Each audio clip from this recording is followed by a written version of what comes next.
जोबोद गोजोननाय मोनबाय दिनैनि बे गोथार मंगलबार सान आरो गोजोन मोनसे फुंबिलि समाव नैबे कक्लाबारि आनसलिक जि बाथौ मन्दिर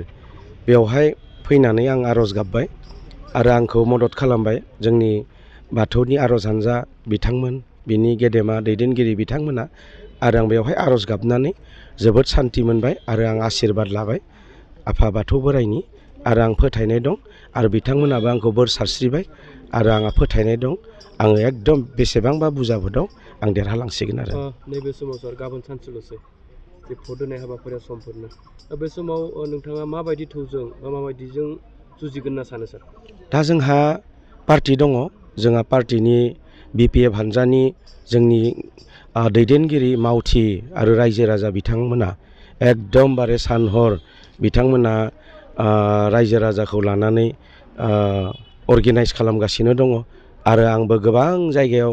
आङो मिटिं गागासिनो दङ प्राय सानसेयावनो 22, 23, 24, 26हालागै जोङो मिटिं खालामो 26ता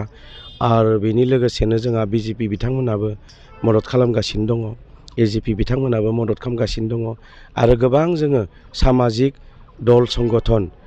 आरो अनुस्थान प्रतिष्ठानफोरनिबो जोङो मदद मोननो हादों बे हिसाबै जोङो बाक्सा समस्तिनिफ्राय नांगोलाव बेसेबांबा बुरजा भट मोननानै जोङो देरहालांसिगोनना खाथां जाबाय।